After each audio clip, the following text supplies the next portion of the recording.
Ini yang Ustaz sampaikan tadi, ketika kita berselawat ya kepada Muhammad, ya, pahamilah Muhammad secara hakiki, pahami pula Muhammad secara majazi. Muhammad secara hakiki itu Nur Muhammad yang sudah sempurna pada diri ibu kita ini ha. Muhammad secara majazi itu nyata pada diri Rasulullah. Namun hakikatnya mana yang lebih sempurna ya, selawatnya kita atau selawatnya Nabi? Tentu sempurna selawatnya Nabi. Nabi itu adalah zahirnya Nabi Muhammad dan hakikinya juga adalah Nur Muhammad. Karena beliaulah kesempurnaan tempat memandang nyatanya Nur Muhammad tadi. Bagi diri kita mesti dua pemakaiannya. Nih, pertama Muhammad yang hakiki, dan yang kedua adalah Muhammad Rasulullah sebagai majazi tadi, Nabi dan Rasul. Jadi ketika kita sudah paham Muhammad itu zahir dan batin, pada saat kita berselawat itu dah sampai kepada beliau itu. Itu yang katakan man sholla alayya sholatan sallallahu biha asyara. Barang siapa yang berselawat kepada aku sekali, maka Allah berselawat kepadanya 10 kali.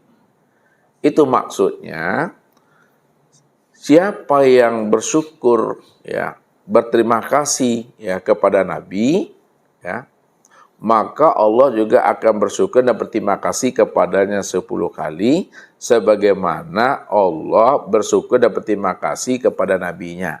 Makanya selawatnya Allah kepada Nabi itu Allah memberikan rahmat dan anugerah kepada nabinya. Jadi kalau kita berselawat kita tujukan untuk diri kita dan kita tujukan untuk Nabi Muhammad, maka maknanya Allah memberi rahmat dan anugerah kepada kita 10 kali sebagaimana Allah memberi rahmat dan anugerah kepada nabinya. Karena beliau adalah Sayyidul Anbiya tadi itu. Makanya ketika Rasulullah, ketika Nabi Adam telah dimasukkan nur ke dalam dirinya, maka terbukalah matanya.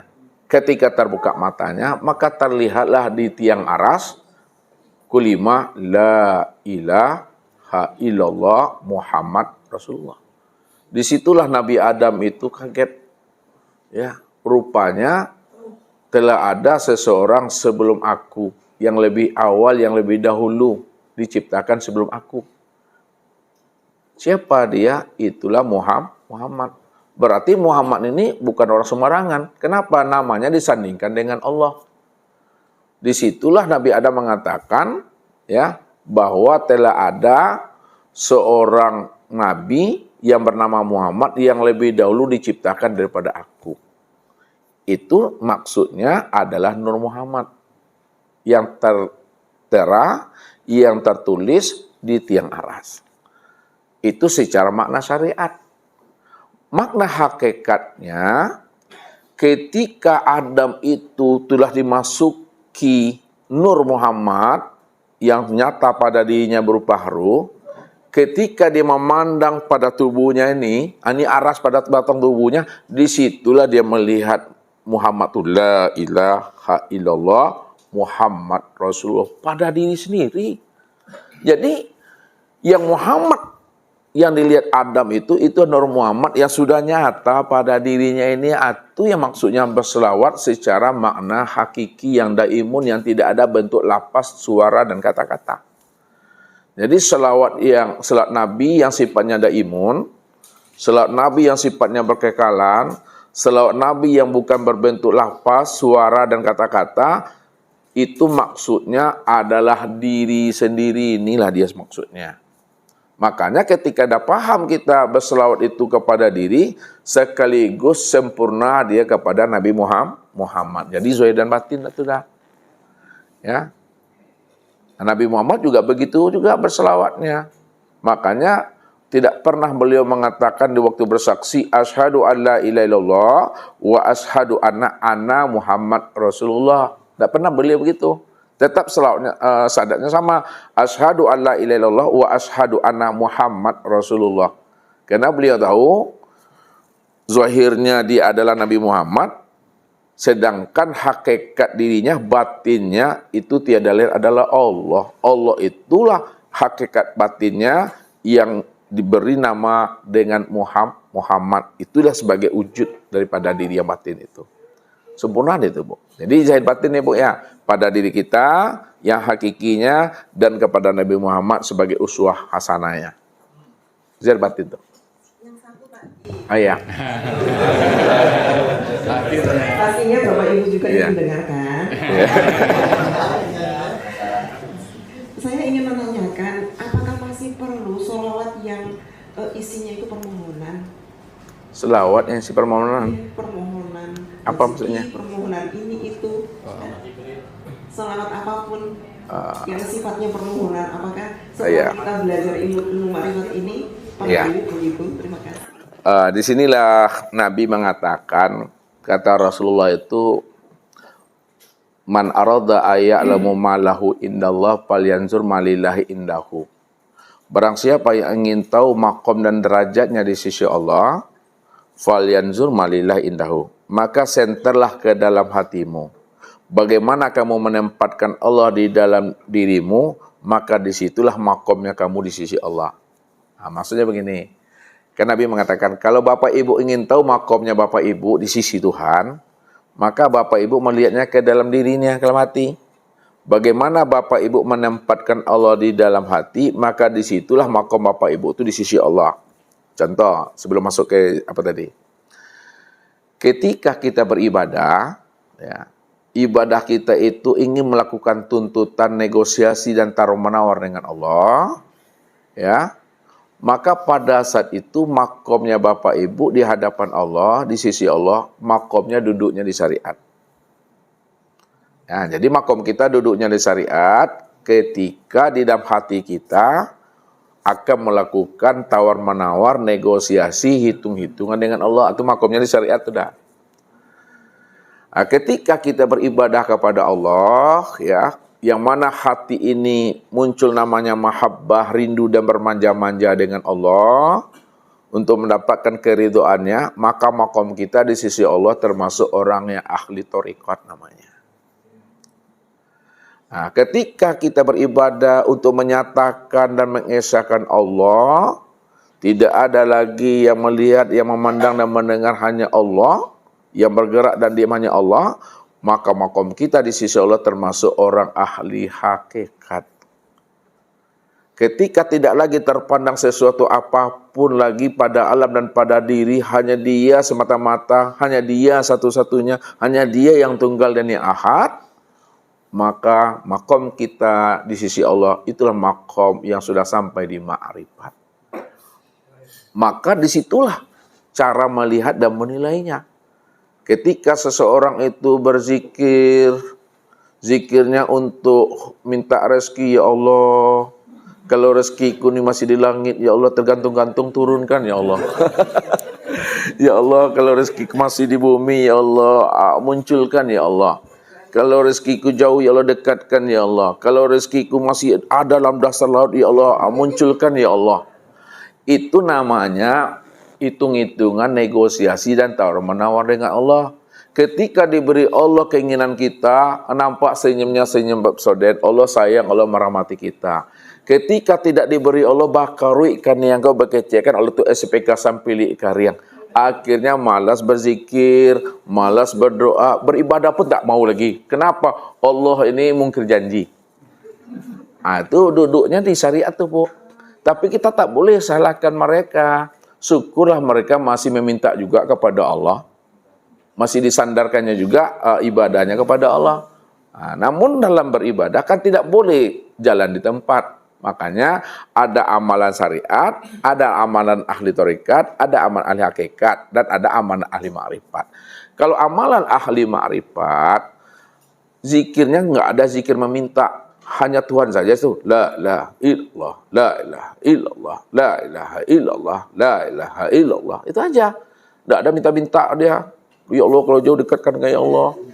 Kalau satu kasih dua ya Allah. Tidak ada minta-minta, tidak ada niat di dalam niat. Tidak ada niat dalam niat. Dia hanya itu aja. Kenapa? Karena Allah yang menyatakan dirinya sendiri, innani anallah la ilaha illa ana. Aku yang menyatakan diriku sendiri, aku Tuhan, namaku Allah. Nggak ada Tuhan yang lain lagi daripada aku tuh. Itu tuh. Nah, ini lihat makomnya aja ya Ibu, makomnya. Jadi kadangkala makom kita ini ya kita sesuaikan dengan keadaan tempat dan sebagainya.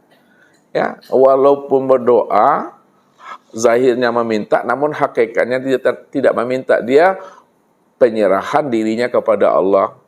Itulah bentuk penyerahan urusan diri dan hidup kepada Allah. Pada makrifatnya, ya Allah saja di situ yang merahmati dan beridoi akan dirinya sendiri itu. Dalam bentuk kata-kata kan Allah di situ. Itu cara memahaminya. Jadi ibu pinginnya yang kayak mana?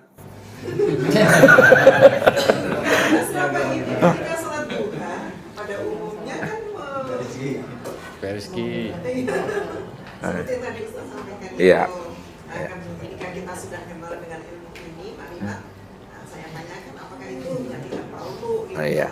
Jadi beribadah itu munculkan saja motivasi, rindu, cinta dan bermanja-manja. Itulah makom di tarekat tuh. Kalau makom di hakikat, kenapa beribadah, Bu? Saya beribadah untuk menunjukkan bukti keimanan aku kepada Allah. Di ma'rifat, ya, aku beribadah untuk menunjukkan kepatuhan aku pada Allah. Begitu aja. Ya. Lain lagi, kenapa beribadah? Ya karena Allah itu Tuhan. Kalau Allah tidak Tuhan, saya kagak mau. Begitu tingkatannya itu, memahaminya itu seperti itu. Nah, ya begitu memahaminya. Ada lagi? Assalamualaikum warahmatullahi wabarakatuh. Waalaikumsalam. Ustaz yang saya hormati, terima kasih atas ilmunya. Mudah-mudahan bermanfaat. Saya ingin bertanya tentang, ingin minta penjelasan tentang kedua ayat yang saya melihatnya agak bertentangan. Dua ayatnya ya tidak hafal saya sih. Artinya aja. Tapi Pak Ustadz sebagai gurunya yang hafal.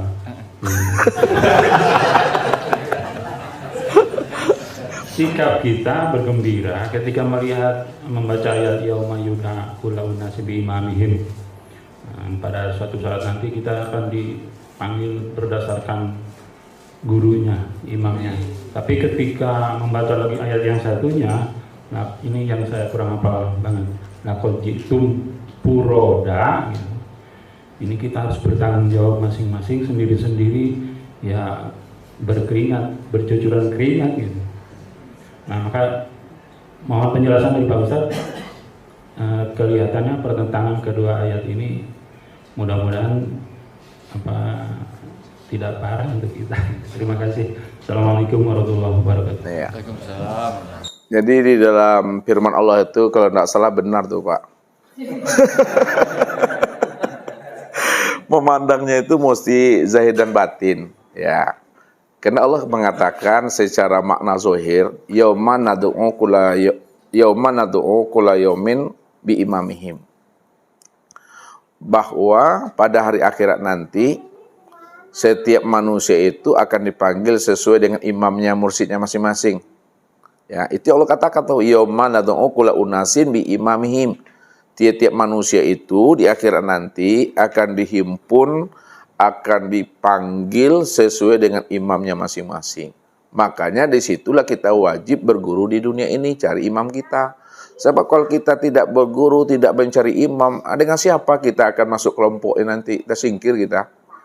Ya, kita masuk kelompok itu kita aja nak kenal dengan imamnya, kita nak kenal dengan jemaah itu, cong-cong siapa ke dalam tuh. Itu malu kita.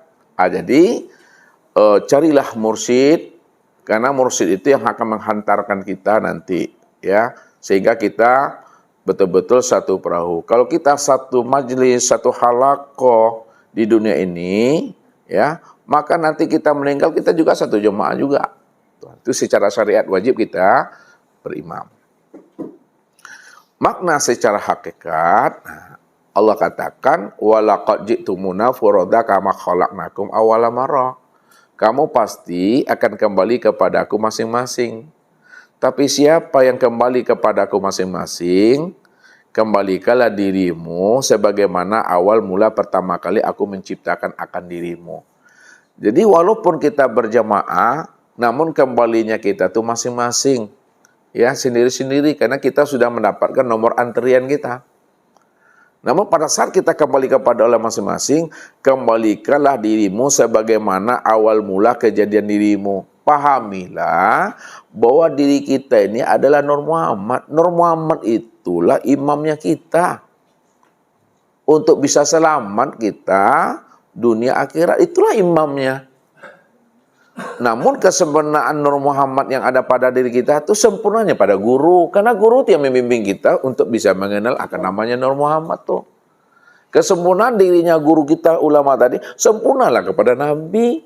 Karena Nabi itulah yang menghantarkan kepada ulama sebagai pewarisnya. Kesempurnaan Nabi Nur Muhammad, sempurnalah pada Allah. Rupanya Allah itulah yang sebenarnya Mursyid Robbaniyah itu. Naik makomnya tuh.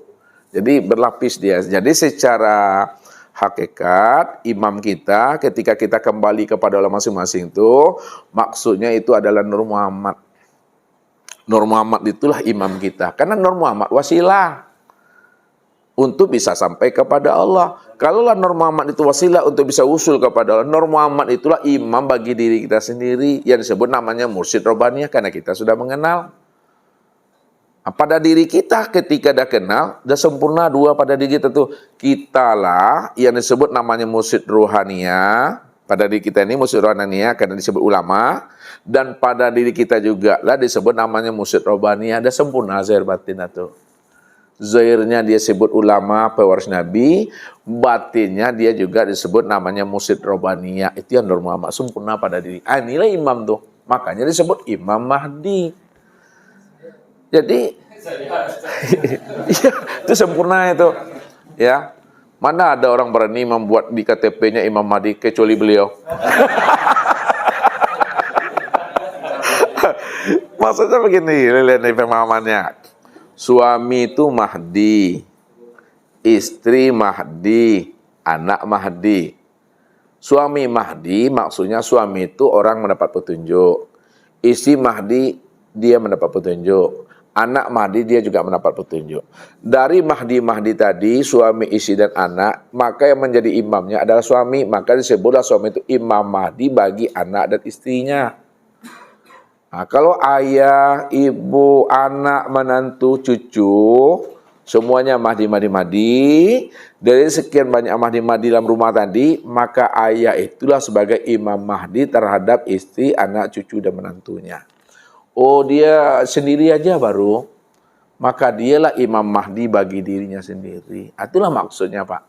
Jadi secara pandangan zahir kayaknya berbenturan sebenarnya.